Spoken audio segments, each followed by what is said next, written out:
एक उम्मीद सुनहरे ख्वाबों की जो आपने देख रखे हैं अपने बच्चों के लिए, सुनहरे कल की सूरत में। उस सुनहरे कल के लिए हम संवारते हैं आपके बच्चों का मुस्तकबिल। यूनिक ग्रुप ऑफ इंस्टीट्यूशन गुज़िश्ता 33 वर्षों से दिखा रहा है रास्तों को मंजिल, उम्मीद को रोशनी, इल्म से अमल की रवायत, बच्चों के रोशन मुस्तकबिल का जामिन।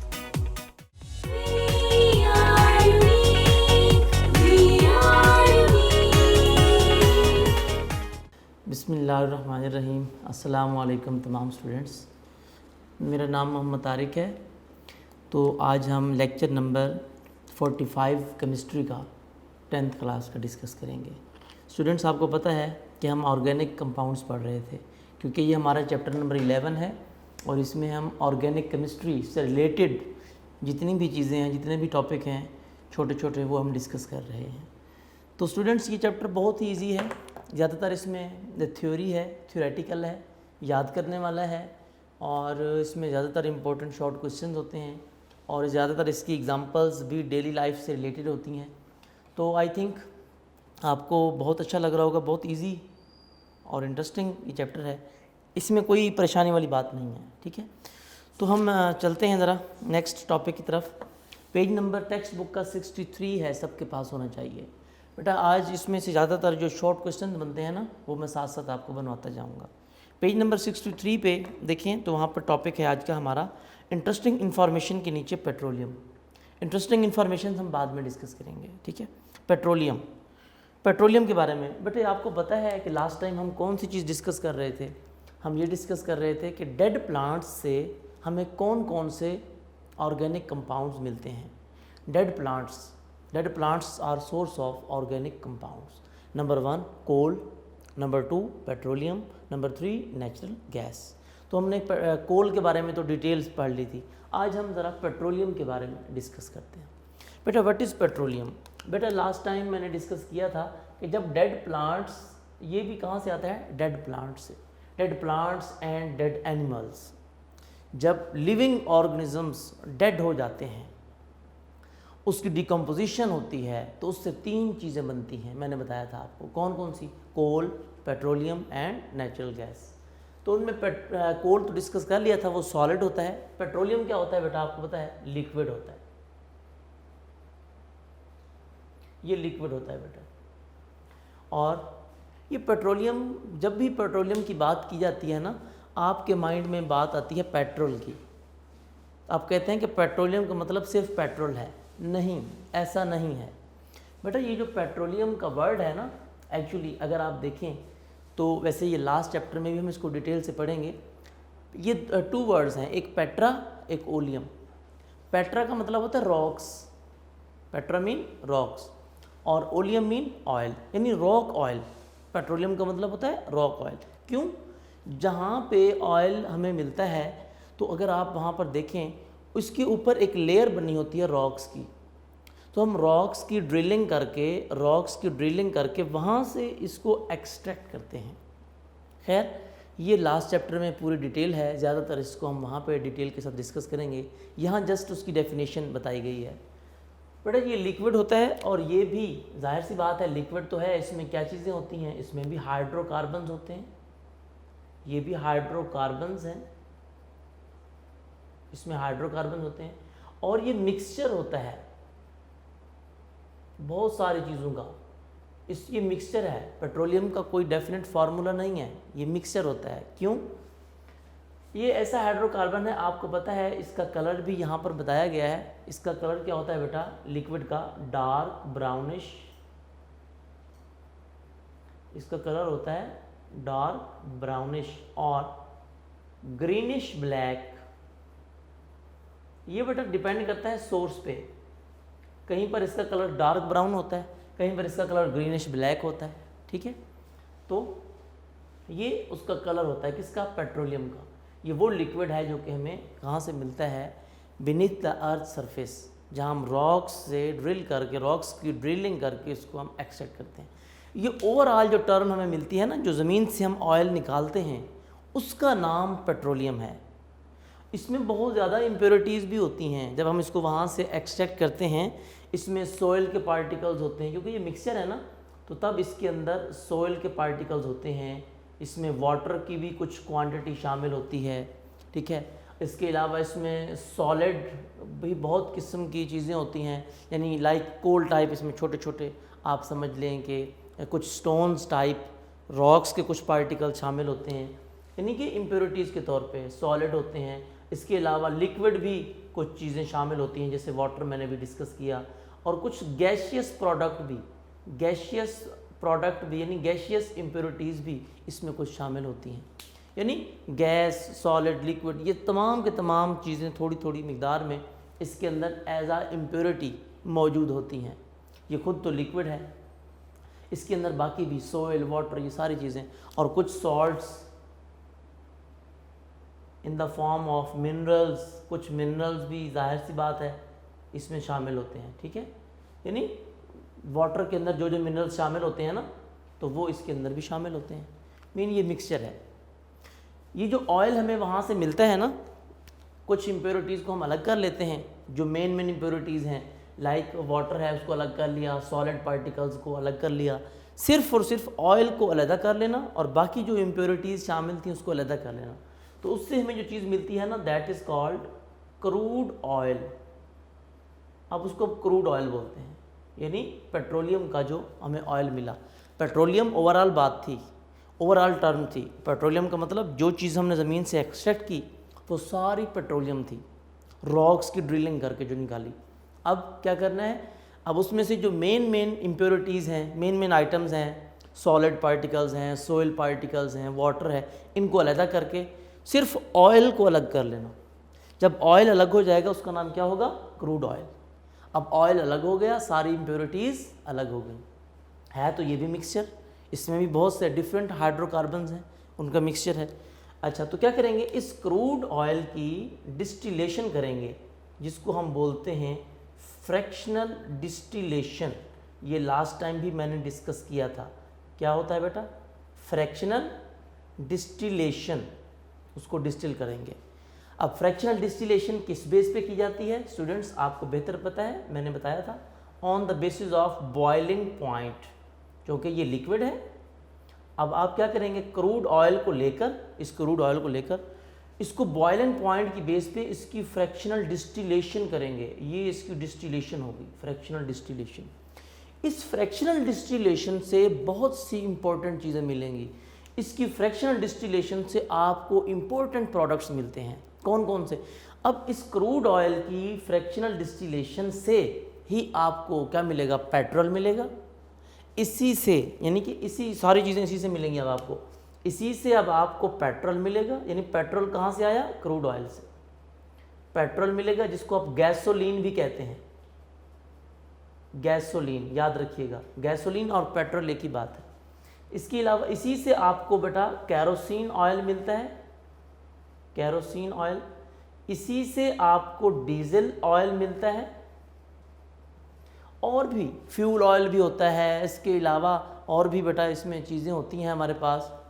आप अगर इसको लास्ट चैप्टर में डिटेल के साथ हम इसको डिस्कस करेंगे, ठीक है ना, तो इसमें पेट्रोलियम गैस भी होता है, पेट्रोलियम ईथर भी होता है, और भी बहुत सारे आइटम हैं। लेकिन मैंने मेन बातें आपको बताई हैं जो आप डेली लाइफ में जिनसे आप वाकिफ़ हैं। कैरोसिन ऑयल से वाकिफ़ हैं, डीजल ऑयल से वाकिफ़ हैं, और पेट्रोल से वाकिफ़। तो ये तमाम चीज़ें कहाँ से आती हैं, क्रूड ऑयल से। यानी ये भी सारी की सारी चीज़ें कहाँ से आई, पेट्रोलियम से। पेट्रोलियम एक जनरल टर्म है, इसी से सारे फ्यूल ऑयल जितने भी हैं, फ्यूल ऑयल, ये सारे के सारे कौन से ऑयल हैं, फ्यूल ऑयल हैं। ये ऐसे ऑयल हैं जो कि फ्यूल के तौर पे यूज़ करते हैं, ठीक है ना, फ्यूल के तौर पे। ये सारे के सारे इसी से आते हैं। क्लियर, तो ये इसकी डेफिनेशन मेन। नेचुरल गैस आपको पता है, सुई गैस, ज़्यादातर नेचुरल गैस बेटा गैस है, आपको पता है, जिसको आप डेली लाइफ में यूज़ कर रहे होते हैं। आप जो आपके जो घर में गैस आ रही होती है पाइप के ज़रिए, इसको आप सुई गैस कहते हैं, दैट इज़ नेचुरल गैस। ये भी नेचुरल तौर पर, ये भी कैसे मिलती है, ये भी decomposition of dead plants and dead animals, वहाँ से मिलती है। डिकम्पोजिशन ऑफ ऑर्गेनिक मैटर से मिलती है आपको। ये गैशियस फॉर्म में होती है, इसको हम बोलते हैं कि ये क्या होती है, low molecular, low molecular hydrocarbon.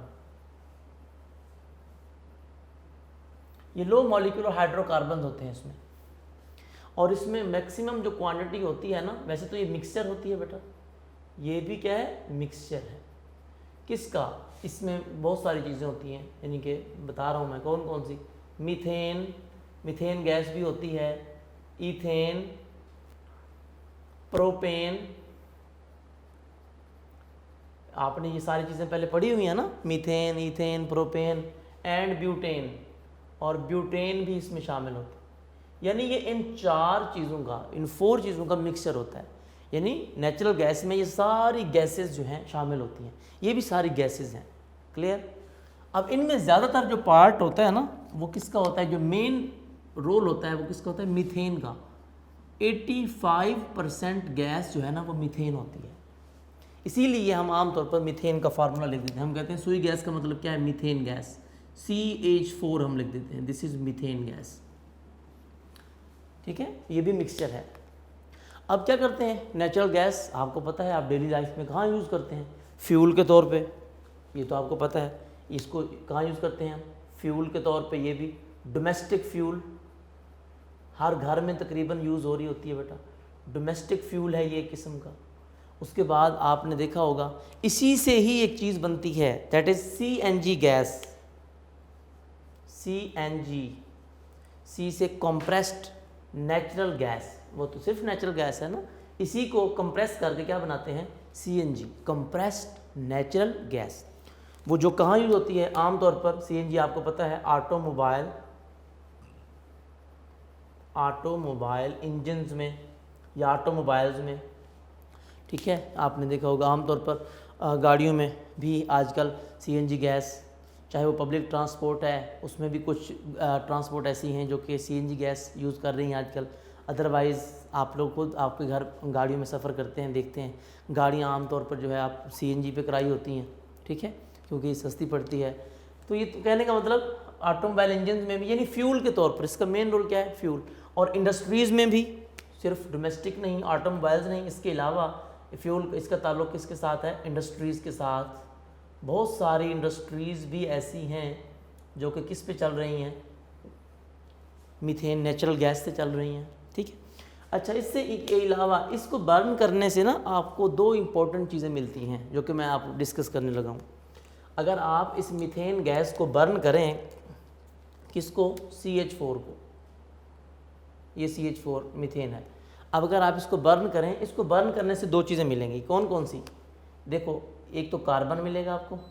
ये कार्बन जो होता है ना, इसको हम बोलते हैं कोक, ये हमने पहले भी पढ़ा था, प्योर कार्बन, इसको हम कार्बन ब्लैक भी कहते हैं। कोक इसका नाम क्या है, कार्बन ब्लैक। इसको बर्न करने से आपको कार्बन ब्लैक मिलती है, सिर्फ कार्बन मिलेगी, प्योर कार्बन, जिसको आप 98% कार्बन कहते हैं। इसके अलावा हाइड्रोजन H4, इससे आपको दूसरी चीज़ जो मिलेगी ना, that is hydrogen, hydrogen gas. ये 2 चीज़ें मिलती हैं। मीथेन को सही तरीके से यूज़ किया जाए ना, अगर वो आप लास्ट चैप्टर में पढ़ेंगे इसको, ठीक है ना, वहाँ पर मैन्युफैक्चर ऑफ यूरिया में आप डिस्कस करेंगे इसको। मीथेन गैस से आपको कार्बन ब्लैक भी मिलती है, जिसे हम आमतौर पर, मैंने आपको बताया था, कार्बन को आप कोक के नाम से याद रख सकते हैं। इसको आमतौर पर कार्बन ब्लैक कहा जाता है। ठीक है, कार्बन ब्लैक मिलती है, और कार्बन ब्लैक के अलावा हाइड्रोजन गैस। अब कार्बन ब्लैक आपको पता है कहाँ यूज़ होती है, हमने पढ़ा था, यानी कोक को पढ़ा था ना, कहाँ यूज़ होती है, यानी ये फ्यूल के तौर पे यूज़ होती है। और इसके अलावा हाइड्रोजन गैस आपको पता है कहाँ पे यूज़ होती है बेटा, ये फर्टिलाइज़र में यूज़ होती है, फर्टिलाइज़र्स में। अब फर्टिलाइज़र में कैसे यूज़ होती है, फर्टिलाइज़र में ये अमोनिया बनाने के लिए, क्या बनाने के लिए, अमोनिया गैस, NH3, वहाँ नाइट्रोजन आपके पास होता है और हाइड्रोजन को मिलाकर क्या बनाते हैं, अमोनिया। तो अमोनिया किसके लिए यूज़ होता है आपको पता है, फर्टिलाइज़र के लिए, नाइट्रोजीनियस फर्टिलाइज़र के लिए, अमोनियम नाइट्रेट, अमोनियम फॉस्फेट, इसके अलावा यूरिया, तो उनमें भी अमोनिया। यानी इससे जो चीज़ें मिलती हैं ना इंपॉर्टेंट, वो हाइड्रोजन गैस है मीथेन से, और दूसरी कौन सी चीज़ है, कार्बन ब्लैक या कोक। ये फ्यूल के तौर पे हम यूज़ कर लेते हैं, और इसको हाइड्रोजन, यानी ये नेचुरल गैस की इंपॉर्टेंस। राइट, ये शॉर्ट क्वेश्चन है छोटे छोटे। इसके अलावा प्लांट्स, अब तक जो हमने पढ़े हैं ना, ये भी किसका सोर्स थे? ये थे डेड प्लांट्स का source, dead plants and dead animals का सोर्स। अब जो मैं डिस्कस करने लगा हूँ, अब ये लाइव प्लांट्स की बात हो रही है। Plants are source of organic compound. Plants are, ये इंपॉर्टेंट क्वेश्चन है, ये शॉर्ट क्वेश्चन भी आ जाता है और लॉन्ग में भी आ जाता है। Plants are source of organic compounds, source of organic compounds, यानी लाइव प्लांट्स से कौन कौन सी चीज़ें मिलती हैं, वो भी तो सोर्स है। बात तो ठीक है, लाइव प्लांट से भी बहुत सारी चीज़ें मिलती हैं। इंट्रोडक्शन में हमने थोड़ा सा पढ़ा था, बेटा आपको पता है ये अलग से क्वेश्चन आपका आ सकता है, मैं इसको डिटेल में डिस्कस करता हूँ, ठीक है। आपने नोट किया होगा बेटा लाइव प्लांट से हमें कौन कौन सी चीज़ें मिलती हैं, आपको आइडिया होगा लाइव प्लांट से कौन कौन सी। नंबर 1 मैं यहाँ पे लिख रहा हूँ, आपको पता है डेली लाइफ में प्लांट्स किस चीज़ से कौन सी चीज़ें हमें मिलती हैं। द मेन चीज़ जो है दैट इज़ कार्बोहाइड्रेट्स। आपको पता है बेटा, जो मैंने आपको बताया भी था कि हम डेली लाइफ में यूज़ करते हैं, सीरियल्स जितने यूज़ करते हैं, खाने की चीज़ें हम वीट, राइस, मेज़, बार्ले etc, ये सारी की सारी चीज़ें किस में आ जाती हैं? कार्बोहाइड्रेट्स में, ठीक है।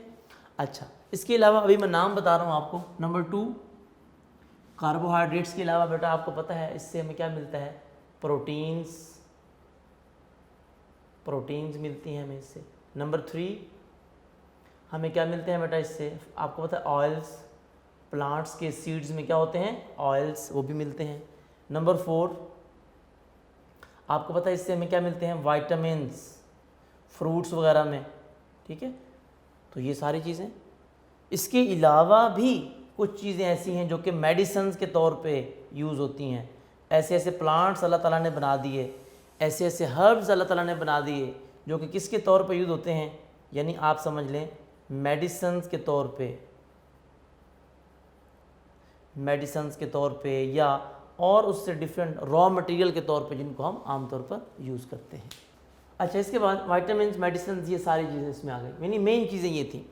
अब देखा जाए इसको कि प्लांट से सारी चीज़ें हासिल होती हैं, यस। तो कार्बोहाइड्रेट्स की बात करें, अब इनको 1 बाय 1 हम डिस्कस करते जाएंगे। अब आपके पास टेक्स्ट बुक का पेज नंबर है 64, ठीक है। प्लांट्स का जो टॉपिक लिखा हुआ है उसके आगे क्वेश्चन बना लें, plants are source of organic compounds. अगर शॉर्ट क्वेश्चन आ जाए फिर तो आपने ये नाम लिख देने हैं कि plants are source of organic compounds like carbohydrates, proteins, oils, vitamins, medicine etc, ठीक है। मेडिसिन में क्या प्लांट्स ऐसे अल्लाह ताला ने बना दिए हैं जो कि मेडिसिन के तौर पे हम यूज़ करते हैं उनको। इसके अलावा ऐसे प्लांट्स बना दिए हैं जिनमें गम वगैरह हमें मिलती है, रबर etc, इस तरह की जो चीज़ें हैं ना, आपको पता है वो हम इससे हासिल करते हैं। मेडिसिन आ जाती हैं उसमें, इससे हम गम वगैरह मिलती है, रबर, आपको पता है रबर का प्लांट, तो ये सारी चीज़ें। कार्बोहाइड्रेट्स की जब हम बात करते हैं तो कार्बोहाइड्रेट्स का जो मेन पार्ट है, जो मेन यूनिट है, आपको पता है वो कौन सा है? That is glucose. कार्बोहाइड्रेट्स में जो मेन चीज़ है वो कौन सी है? ग्लूकोज। कैसे बनता है? आपको भी पता है बेटा, फोटोसिंथेसिस से बनता है, in the presence of sunlight, आपको पता है। तो क्या ग्लूकोज, यानी कार्बोहाइड्रेट्स जितने भी हैं, ठीक है, ये तमाम के तमाम मैंने नाम जितने भी लिखे हैं ना, दीज ऑल और मैक्रोमोलिक्यूल्स, मैंने आपको पहले भी शायद डिस्कस किया है। ये सारी चीज़ें हम जितनी भी डिस्कस कर रहे हैं ना, carbohydrates, proteins, oils, vitamin, these all और मैक्रोमोलिक्यूल्स, ये बड़े मॉलिक्यूल होते हैं। यहाँ पर मैं लिख रहा हूँ ये मैक्रोमोलिक्यूल्स हैं बेटा, these are macromolecules. Carbohydrates, proteins, fats etc, oils, ये मैक्रोमोलिक्यूल्स होते हैं। तो ये मैंने सारे मैक्रोमोलिक्यूल्स लिखे हैं, ठीक है। अब इनमें ग्लूकोज बनेगा तो ग्लूकोज से बाकी सारी चीज़ें बनेंगी। जितने भी कार्बोहाइड्रेट्स हैं उनमें सबसे पहले चीज़ जो बनेगी वो कौन सी होगी? ग्लूकोज। तो हम कह देते हैं कि glucose is basic unit of carbohydrates. ये बेसिक यूनिट है किसका? कार्बोहाइड्रेट का। Clear? Basic unit of carbohydrate. तो कार्बोहाइड्रेट का ये बेसिक यूनिट है। क्यों? ग्लूकोज होगा तो सारी चीज़ें बाकी बनेंगी, अदरवाइज नहीं। इसी तरह बाकी प्रोटीन्स आपको पता है, प्लांट से प्रोटीन्स, पल्सेस, बीन्स, etc ये भी मिलती हैं। उसके बाद ऑयल्स आपको पता है, सीड्स जो होते हैं बहुत सारे ऐसे प्लांट्स के, सनफ्लावर है। उसके बाद अगर प्लांट्स की बात करें, ऑलिव ऑयल है। उसके बाद आप देखें अगर मस्टर्ड ऑयल है। उसके बाद बहुत सारे यानी कि पीनट ऑयल है, ठीक है। यानी जितने भी प्लांट्स हैं, बहुत सारे प्लांट्स ऐसे हैं, उनके सीड्स को अगर आप ग्राइंड करें तो बहुत सारी मिकदार में आपको ऑयल भी मिलता है, यानी उनसे ऑयल मिलता है जो कि आप कुकिंग पर्पज़ के लिए भी यूज़ करते हैं। विटामिन्स, स्टूडेंट्स, विटामिन्स कहाँ पे होते हैं? आमतौर पर प्लांट्स में, चाहे वो वेजिटेबल्स हैं चाहे वो फ्रूट्स हैं, उनमें विटामिन्स होते हैं नेचुरल तौर पे, राइट। अच्छा, उसके बाद गम्स, रबर, मेडिसिन्स, ऐसे भी प्लांट्स हैं जिनसे ये चीज़ें मिलती हैं या इस मकसद के लिए यूज़ होते हैं। इसको भी आप डिस्कस कर सकते हैं। तो प्लांट्स में देखें, शॉर्ट क्वेश्चन ये भी वहाँ पर बना हुआ है, यहाँ पर भी सारी बात वही की गई है जो मैंने आपको बता दी है, ऑलरेडी हम डिस्कस कर चुके हैं इसको, ठीक है। उसके बाद है सिंथेसिस इन लेबॉर्ट्री, कि लेबॉर्ट्री में हम इसको कहाँ सिंथेसाइज करते हैं, ये हम डिस्कस करेंगे कि ऑर्गेनिक कंपाउंड्स लेबॉर्ट्री में कैसे सिंथेसाइज किए जाते हैं, उसके बारे में थोड़ा सा इंट्रोडक्शन है, वो हम डिस्कस करेंगे। अब synthesis in laboratory, but laboratory में आपको पता है कि ऑर्गेनिक कंपाउंड्स, शुरू में जो वाइटल फोर्स थ्योरी थी वो ये थी ना कि ऑर्गेनिक कंपाउंड्स तो सिंथेसाइज हो भी नहीं सकते। फिर क्या हुआ? वूलर आ गया। वूलर, उसका कंप्लीट नेम क्या था? FM वूलर। इसको FM वूलर नाम था इसका, FM वूलर। इसने क्या किया था? इन 1828, आपको पता है बेटा, first time in the history laboratory में क्या किया था? यूरिया सिंथेसाइज किया था। यूरिया ऑर्गेनिक कंपाउंड, कौन सा? यूरिया। क्या फार्मूला था उसका? आपको भी पता है, NH2CO NH2, ये यूरिया का फार्मूला था, ठीक है। MCQs भी आ चुका है कई दफ़ा। The formula of urea is, ये फार्मूला, इसको आप ऐसे लिखते थे वहाँ पर, N इधर, H2 इधर लिख देते थे, वो भी ठीक है, CONH2 ये भी ठीक है, दोनों ठीक है। Clear?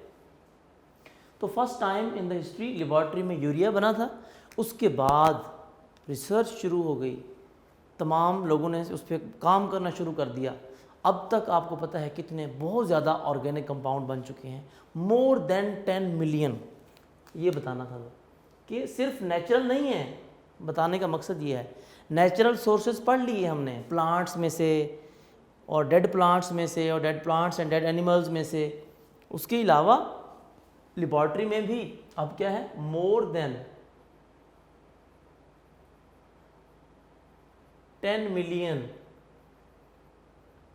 Organic compounds have been prepared, और बहुत सारे ऑर्गेनिक कंपाउंड सिंथेसाइज करने की कोशिश भी की जा रही है, उन पे काम हो रहा है, ठीक है। तो ये सिंथेसिस इन लेबॉर्ट्री का मकसद यहाँ पर पैराग्राफ में वही बताया गया है। वो कहते हैं आजकल बहुत सारे ऐसे ऑर्गेनिक कंपाउंड्स हैं जिनमें बहुत सारी चीज़ें ऐसी ऑर्गेनिक कंपाउंड्स हैं जो कि हम डेली लाइफ में देखते हैं, जो कि कहाँ से आते हैं, लेबॉर्ट्री से बन के आते हैं। कौन कौन से? मसलन आप बात करें तो जो लेबॉर्ट्री से चीज़ें आती हैं, पेस्टिसाइड्स, फर्टिलाइज़र्स, ठीक है, ड्रग्स, मेडिसन्स, ये तमाम की तमाम चीज़ें, पेपर, ठीक है। इसके अलावा पेट्रोलियम तो खैर नेचुरल है, सॉरी पेट्रोलियम की बात हम नहीं करेंगे। इसके अलावा और कौन कौन से कंपाउंड्स हैं, यानी तकरीबन हर फील्ड में, पेंट्स की फील्ड में देख लें आप, ठीक है। प्लास्टिक ये सारे के सारे आर्टिफिशियल हैं, ये लेबॉर्ट्री में बन के आ रहे हैं। मीन बहुत सारी चीज़ें ऐसी हैं, बहुत सारे कंपाउंड ऐसे हैं जो कि लेबॉर्ट्री में बन के आ रहे हैं और डेली लाइफ में हम यूज़ कर रहे हैं। इसके अलावा आप देख लें, सोप बनाया जा रहा है आजकल, चाहे वो जिसको हम आप समझ लें कपड़े धोने वाला है सोप, या ब्यूटी सोप है, ठीक है ना। ये तमाम किस्म के हैंड वॉश बनाए जा रहे हैं, फेस वॉश बनाए जा रहे हैं, ठीक है ना। और उसके अलावा सैनिटाइज़र बनाए जा रहे हैं।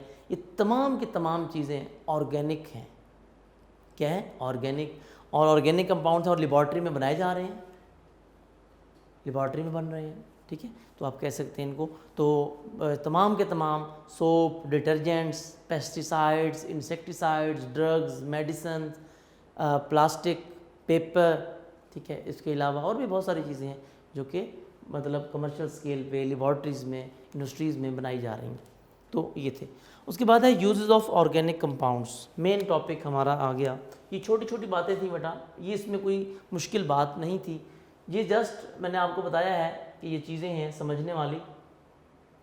अब हम यूजेस ऑफ ऑर्गेनिक कंपाउंड की बात करेंगे कि ऑर्गेनिक कंपाउंड्स को हम कहाँ कहाँ यूज़ करते हैं। ठीक है, फिर मैं आपको इसके बाद क्वेश्चन बनवा देता हूँ। Uses of organic compounds number 1, page number 65 है आप सबके पास। Page number 65, uses of organic compound. ये लॉन्ग क्वेश्चन के तौर पे आ जाता है, इंपॉर्टेंट लॉन्ग क्वेश्चन है, इसमें से शॉर्ट भी बनते हैं। तो इसमें पहला यूज़ दिया गया है नंबर 1, यूजेस एज फूड। बेटा ये सारी वही बातें जो कि हम ऑलरेडी डिस्कस कर चुके हैं। Uses as food. बेटा आपको पता है कि जितनी भी किस्म के हम फूड आइटम्स यूज़ करते हैं, उसमें मटन है, चिकन है, बीफ है, ठीक है, अलावा एग हम यूज़ करते हैं। इसके अलावा जितने भी किस्म के कार्बोहाइड्रेट्स, वीट, बार्ले, राइस, ये सारे क्या हैं? कार्बोहाइड्रेट्स जितने भी हम खाते हैं। प्रोटीन्स हम यूज़ करते हैं, ऑयल्स हम यूज़ करते हैं, फैट्स हम यूज़ करते हैं, मिल्क, बटर, चीज़, सारी चीज़ें ये क्या है? फूड आइटम्स हैं। ये फूड आइटम्स टोटली कहाँ से हैं? इनका सोर्स क्या है? नेचुरल सोर्स है, या तो प्लांट्स हैं इसका सोर्स, या एनिमल्स हैं। तो ये तमाम की तमाम चीज़ें, चाहे उनमें कार्बोहाइड्रेट्स हैं, यानी फूड आइटम्स टोटल जितने भी हम डेली लाइफ में यूज़ करते हैं फूड आइटम्स, चाहे उनमें वाइटामिन्स हैं, चाहे उसमें कार्बोहाइड्रेट्स हैं, चाहे उसमें प्रोटीन्स हैं, जो भी है सारे के सारे किस में आ जाते हैं? फूड आइटम्स में। तो ये ऑर्गेनिक कंपाउंड है, राइट जी। उसके बाद नंबर 2, यूजेस एज क्लॉथिंग। जी, यूजेस एज क्लॉथिंग। जी बेटा, the clothes we wear daily life में, क्लॉथ्स हम यूज़ करते हैं, ये कैसे कैसे बने आपको पता है? नेचुरल फाइबर से या सिंथेटिक फाइबर से। तो ये नेचुरल फाइबर, कॉटन, वूल, सिल्क, ये सारी चीज़ें नेचुरल हैं, ये ऑर्गेनिक है।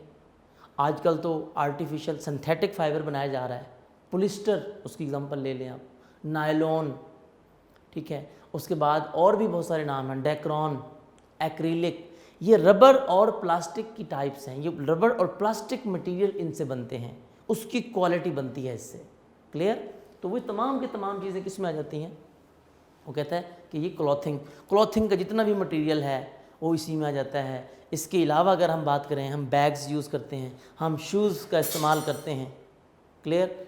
अच्छा, उसके अलावा हम लेदर का इस्तेमाल करते हैं। ये कहाँ से आती हैं चीज़ें? लेदर आइटम्स हम यूज़ करते हैं, तो कहाँ से आते हैं? लेदर शूज़, लेदर बैग्स, ठीक है। टोटली ये तमाम के तमाम स्पोर्ट्स आइटम्स जितने भी हैं लेदर के जो बनाए जाते हैं, ये मोस्टली किससे होते हैं, बनाए जाते हैं बेटा? वो भी किस में आ जाते हैं? वो भी ऑर्गेनिक हैं। एक जनरल बात कर रहा हूँ। लेकिन क्लॉथिंग में जो ड्रेस हम यूज़ करते हैं डेली लाइफ में, या तो वो नेचुरल फाइबर से बना होगा या आर्टिफिशियल सिंथेटिक फाइबर से बना होगा, क्लियर। या तो कॉटन, वूल, सिल्क होगा, या इसके अलावा जो आर्टिफिशियल सिंथेटिक फाइबर जो बनाया जा रहा है आजकल, ठीक है ना, सिंथेटिक फाइबर जो है वो भी ऑर्गेनिक है, क्लियर। नेक्स्ट, उसके बाद है जी हमारे पास यूजेस एज हाउसेस। जी, अब हाउसेस में कहाँ कहाँ? हाउसेस में बेटा अगर आप देखें, यूजेस एज हाउसेस, बेटा घर में ज़्यादातर कौन सी चीज़ यूज़ करते हैं हम? आपको पता है, फर्नीचर। ज़्यादातर क्या यूज़ करते हैं हम? फर्नीचर। हाउस फर्नीचर जितना भी है वो किससे बना होता है? आपको पता है ज़्यादातर फर्नीचर किससे बना होता है बेटा? वुड से बना होता है ना। तो वुडन मटेरियल सारा का सारा, वुड क्या है बेटा? कहाँ से आती है? प्लांट से। अब प्लांट्स क्या है, नेचुरल है, वो भी ऑर्गेनिक, वुड भी ऑर्गेनिक है, ठीक है। तो वुड से ही फर्नीचर बनता है, क्लियर। वो तमाम की तमाम चीज़ें, फर्नीचर जितना हम यूज़ करते हैं और इवन उसके ऊपर यूज़ होने वाली बेड शीट्स वगैरह, वो भी सारी की सारी क्या है, ऑर्गेनिक है। तो वुड है, वुड एक खुद देखें सेलुलोज है। सेलुलोज कहाँ से आता है, कैसे बनता है, सेलुलोज कैसे बनता है, वो भी किससे बनता है बेटा, आपको पता है। उसका मेन सोर्स जो क्या है, वो भी ऑर्गेनिक कंपाउंड, वो भी किसमें बनता है, फोटोसिंथेसिस से। जब ग्लूकोज की फर्दर पॉलीमराइजेशन होती है, ग्लूकोज के मॉलिक्यूल मिलकर एक बड़ा मॉलिक्यूल बनाते हैं, उसी से क्या बनता है, सेलुलोज भी बनता है, उसी से स्टार्च भी बनता है और भी बहुत सारी चीज़ें बनती हैं। तो वुड जो है एक सेलुलोज है, क्लियर। वो भी यानी जितना भी मटेरियल है, चाहे वो वुड का मटेरियल है या चाहे वो प्लास्टिक मटेरियल है। आजकल तो वुड मटेरियल को यानी कि आप कह सकते हैं कि वुडन फर्नीचर को रिप्लेस कर दिया है किसने, प्लास्टिक फर्नीचर ने। तो आपने देखा होगा बजाय इसके कि पहले ज़्यादातर लोग प्रेफर करते थे किसको, कि वुड की बनी हुई टेबल को, लेकिन आजकल वुड की बनी हुई चेयर को। लेकिन अब क्या हो गया, मोस्टली इसके साथ साथ प्लास्टिक चेयर घर में हम यूज़ करने के लिए रख देते हैं, प्लास्टिक टेबल रख देते हैं, यानी प्लास्टिक आइटम्स, ठीक है ना। तो वो ज़्यादातर आ गए हैं, तो वो भी क्या है, ऑर्गेनिक है। उसके बाद है यूजेस एज फ्यूल। बेटा फ्यूल के बारे में तो आपने अभी पढ़ा है, uses as fuel.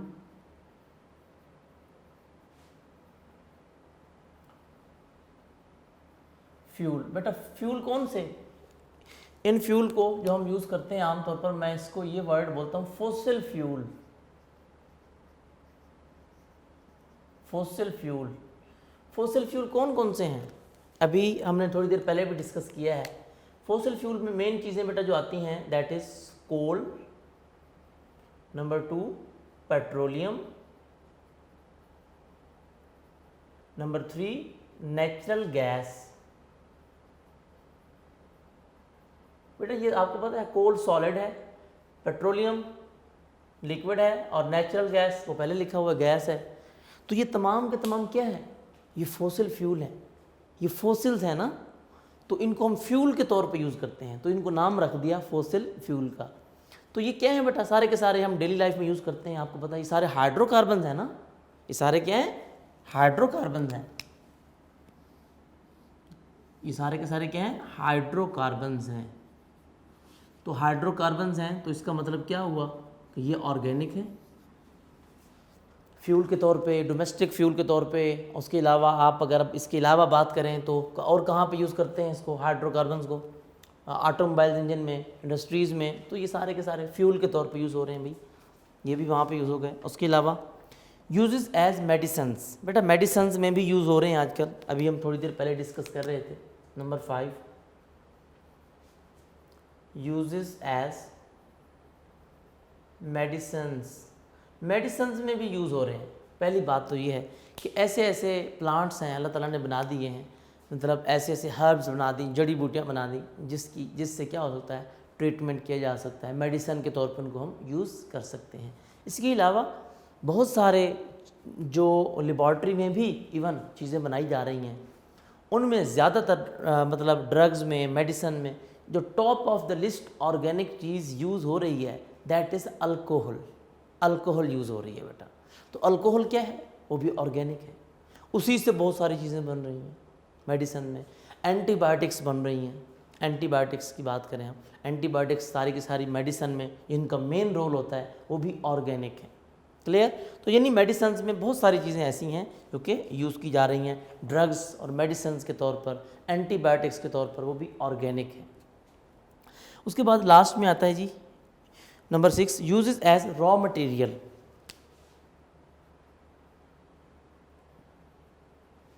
Uses as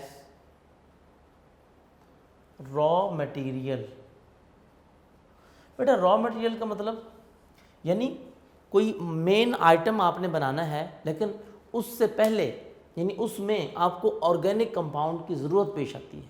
हाँ आती है, बहुत सारी चीज़ें ऐसी हैं। आपने इंक बनानी है, इंक बनाने के लिए भी आपको पहले क्या ऑर्गेनिक कंपाउंड चाहिए, टोटल तो नहीं लेकिन थोड़ी बहुत क्वांटिटी लाजमी। पेपर है, पेपर में भी आपको ऑर्गेनिक कंपाउंड की ज़रूरत पड़ती है, रबर में, प्लास्टिक में, इसके अलावा और भी चीज़ें यहाँ पर मेंशन है, मतलब डाइज में, पेंट्स में, वार्निशेस में, बहुत सारी चीज़ें ऐसी हैं, बहुत सारे कंपाउंड ऐसे हैं जिसमें ऑर्गेनिक कंपाउंड को आप उसकी क्वांटिटी थोड़ी बहुत लाजमी ऐड करनी पड़ती है, फिर जाके वो चीज़ बनती है, अदरवाइज़ नहीं। तो रॉ मटेरियल का मतलब ये होगा। क्लियर? तो स्टूडेंट्स इसमें हम अब मैं आपको जो है साथ साथ मार्क करवा देता हूँ, आप इसको मार्क कर लें। तो ये देखें, इस क्वेश्चन इसके बना लें। पेज नंबर 63 पे हैं सारे बच्चे, पेज नंबर 63 पे जी। अब मार्क करते जाइएगा सर। पेट्रोलियम है बेटा, पेट्रोलियम की डेफिनेशन मार्क कर लें। Define petroleum. क्वेश्चन है, petroleum is a dark brownish और greenish black coloured viscous liquid. ये विस्कस लिक्विड होता है। It is complex mixture of several solid, liquid और gaseous hydrocarbons in water mixed with salts and earth particles. ये मैंने बता दिया है, यहाँ तक डेफिनेशन कंप्लीट। उसके नीचे बताया गया है, सिर्फ उसका इंट्रोडक्शन है। Petroleum is main source of organic compounds. Underline कर लें, MCQs आ सकता है। It consist of several compound mainly hydrocarbons. These compounds are separated, ये भी MCQs है, अंडरलाइन करें।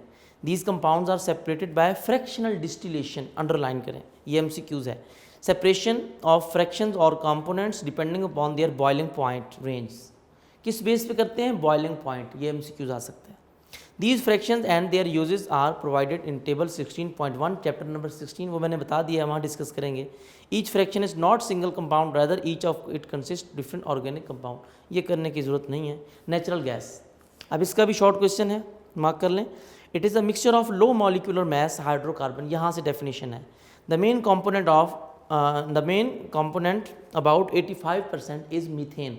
इम्पोर्टेंट MCQs है ये, इम्पोर्टेंट जी। मीथेन है, इसके साथ कौन कौन सी चीज़ें होती हैं? Along with other gases, ethane, propane and butane. यहाँ तक ये शॉर्ट क्वेश्चन है, ठीक है। इसके अलावा आगे शॉर्ट क्वेश्चन, डेफिनेशन यहाँ तक ख़त्म।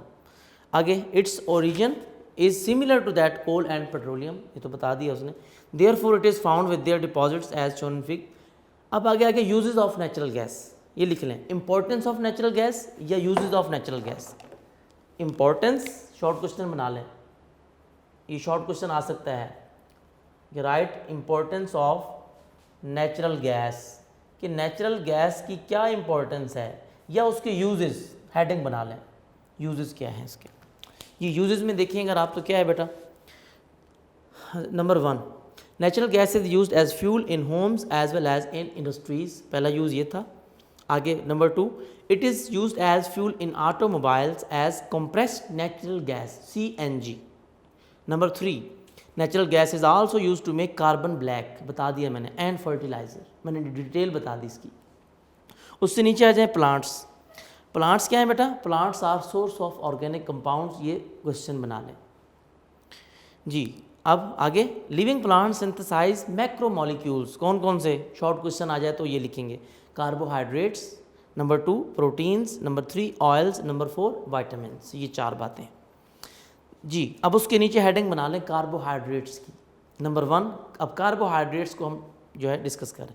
The basic unit of all types of carbohydrates is glucose, underline for MCQs, which is synthesized by plants through photosynthesis.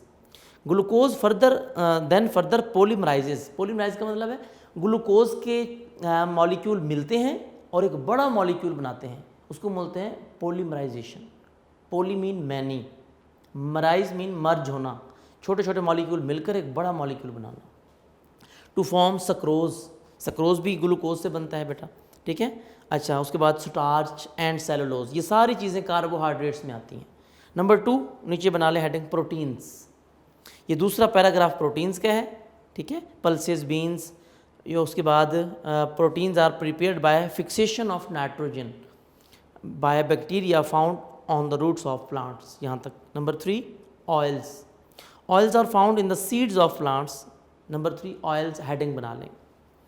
Sunflower, rapeseed, बेटा रेपसीड भी ये आपने देखा होगा आमतौर पर, ये जो आप समझ सकते हैं इसको, ये तिल का नाम सुना होगा या तिल्ली का नाम सुना होगा आपने। तिल वगैरह ये नान वगैरह के ऊपर भी लगे होते हैं, इनका भी ऑयल होता है, उसको बोलते हैं रेपसीड ऑयल, ठीक है ना, रेपसीड ऑयल। तो ये उसी में आ जाता है, ये स्पेशल प्लांट होता है एक किस्म का। पाम भी एक प्लांट है बेटा। Coconut and ground nut, ground nut मूंगफली को बोलते हैं बेटा, मूंगफली, ठीक है, उसको बोलते हैं। जी नंबर 4 वाइटामिन्स, हेडिंग बना लें। Vitamins are found in apple and citrus fruits, यहाँ तक हो गया। बिसाइड्स दीज, यहाँ तक वाइटामिन्स भी हो गया। अब ये जो beside these major food items, इसके अलावा plants also give us gums, rubber, medicine etc, ये था। उसके बाद सिंथेसिस इन लेबॉर्ट्री मैंने बता दिया, उसमें एक ही मेन बात थी, वो ये मैंने डिस्कस कर दी।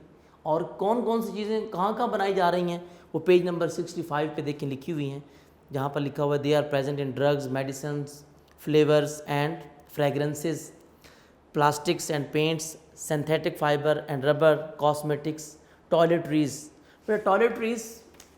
बेटा टॉयलेटरीज की बात आपको इम्पोर्टेंट बताता चलूँ, जो आप ब्यूटी सोप यूज़ करते हैं, फेस वॉश यूज़ करते हैं, यानी कि वॉशिंग हैंड वॉश यूज़ करते हैं, ये सारे के सारी चीज़ें ना टॉयलेटरीज में शामिल होती हैं।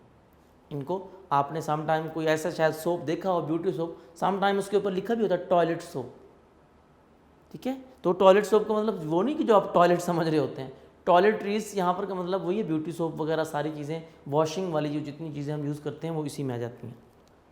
And detergents, insecticides and pesticides, clear. उसके बाद uses of organic compound, long question है ये, मैंने आपको बताया जैसे जी। इसमें देखें, कहते हैं कि no doubt 1000 of organic compounds are synthesize, ये इंपॉर्टेंट लॉन्ग क्वेश्चन है। Synthesize naturally by animals and plants, but millions of organic compounds are being prepared in the laboratories by chemist, because these compounds are part of everything from food we eat to various items we use in daily life to fulfill our needs। ये लिखने की ज़रूरत नहीं है, आपने point लिखने हैं। Number 1 पहला point, uses as food, food में कहाँ कहाँ, the food we eat daily life such as milk, eggs, meat, vegetable etc contain carbohydrates, proteins, fats, vitamins etc are all organic stuff, clear। Number 2 clothing में, all types of clothing we wear used as bed sheets are made up of natural fibre, ये पूछा जा सकता है, ये MCQs है। Natural fibre कौन कौन सी चीज़ें होती हैं, लिखा हुआ है ब्रैकेट में, कॉटन, सिल्क, वूल, ये 3 चीज़ें, ये MCQs आ सकता है और पेपर में एक दफ़ा आ चुका है कि नेचुरल फाइबर इनमें से कौन सा नहीं है। तो उनमें 3 ऑप्शन ये थे, एक ऑप्शन कोई और था, क्लियर जी। तो नेचुरल फाइबर के साथ जो ब्रैकेट में चीज़ लिखी हुई है ना, ये लाजमी लिखनी है। एंड सिंथेटिक फाइबर्स, ये भी लाजमी पूछ सकता है कि what is the difference between synthetic fibre and natural fibre, आपने इनके नाम बताने होंगे, क्लियर। सिंथेटिक फाइबर में कौन कौन थी, नायलॉन, ये भी नायलॉन के शूज़ होते हैं, बैग्स होते हैं, क्लियर। डेक्रॉन एंड एक्रिलिक, ये भी इसी तरह मटेरियल है। डेक्रॉन भी, ये भी क्वालिटी होती है इसकी, एक्रिलिक ये भी क्वालिटी होती है। PVC पाइप वगैरह में यूज़ होती हैं जो चीज़ें, यानी जो प्लास्टिक मटेरियल, रबर मटेरियल जो यूज़ होते हैं ना आमतौर पर, ठीक है ना, उनमें भी ये चीज़ें यूज़ की जाती हैं, डेक्रॉन को भी, एक्रिलिक को भी और नायलॉन को भी, क्लियर। ये सारी चीज़ें लेदर से हट के हैं, ये आर्टिफिशियल हैं, तो उनके नाम रखे गए हैं। ये हायर क्लासेस में, सेकेंड ईयर में जाएंगे ना, वहाँ डिटेल में पढ़ेंगे इनको जी। उसके बाद अभी आपने नाम याद रखने हैं, all these are organic. Houses में कहाँ कहाँ, wood is a cellulose, underline कर लें, ये भी MCQs है आपका। नेचुरली सेलुलोज क्यों है, नेचुरली सिंथेसाइज्ड ऑर्गेनिक कंपाउंड, कैसे बनता है, फोटोसिंथेसिस। वुड कैसे बनती है, इसमें कौन सा रिएक्शन है, फोटोसिंथेसिस। पहले ग्लूकोज होता है, ग्लूकोज बनता है, ग्लूकोज फर्दर पॉलीमराइज होकर उसी से सेलुलोज बनाता है, ठीक है, फिर एक वुड बन जाती है। It is used for making houses and furniture of all kinds. Number 4 fuel, बता दिया। The fuel we use for automobiles and domestic purposes are coal, petroleum and natural gas. These are called fossil fuels. ये short question आ सकता है, ऊपर लिख लें। What are fossil fuels? Short question है। What are fossil fuels? तो ये आगे आप लिख देंगे paragraph. All of these are organic compounds. Number 5 uses as medicines. A large number of organic compounds naturally synthesized by plants are used as medicine by us. Most of life saving medicine and drugs such as antibiotics. अच्छा, antibiotics के साथ bracket में जो चीज़ लिखी हुई है ना, ये उसका शॉर्ट क्वेश्चन बन सकता है, क्वेश्चन आ सकता है, what do you mean by antibiotics. तो आप लिखेंगे, यानी कि एंटीबायोटिक्स क्या होते हैं, इनहिबिट और kill microorganisms which cause infectious diseases, उनको क्या बोलते हैं, antibiotics. Are synthesize in the laboratories, यानी जितनी भी किस्म की आपने देखा होगा आजकल सैनिटाइज़र यूज़ हो रहे हैं, ठीक है ना। एंटीजर्म्स, एंटीसेप्टिक जो चीज़ें बनाई जा रही हैं ये सारी की सारी ऑर्गेनिक हैं। लास्ट वाला पॉइंट है जी, point number 6, uses as raw material. Organic compounds are use to prepare a variety of material such as rubber, paper, ink, drugs, dyes, paints, varnishes, pesticide, ये सारे के सारे कंपाउंड हैं। इनको बनाने के लिए भी ऑर्गेनिक कंपाउंड यूज़ किए जाते हैं। यानी ये सारे के सारे मटेरियल्स जो हैं ये क्या हैं, ये भी ऑर्गेनिक हैं। ये ऑर्गेनिक कंपाउंड हैं टोटली, जितने भी नाम बताए गए हैं इनमें ऑर्गेनिक कंपाउंड यूज़ किए जाते हैं। ठीक है ना। तो ये हमारे पास ये क्वेश्चन था। और उसके बाद बाकी इसके बाद नेक्स्ट टेस्ट योर सेल्फ है। टेस्ट योर सेल्फ तकरीबन मोस्टली इसी से आपका सॉल्व हो जाता है। कैसे देखें, डिफाइन पेट्रोलियम वो मैंने आपको बनवा दिया 63 पेज पे, डेफिनेशन हो गई। Number 2, what types of compound are synthesized by plants, ये भी हो गया। अभी पेज नंबर 64 पे देखें, पहली लाइन लिखनी है आपने, कौन सी, plant synthesize macromolecules, carbohydrates, proteins, oils and vitamins, इतना काफ़ी है।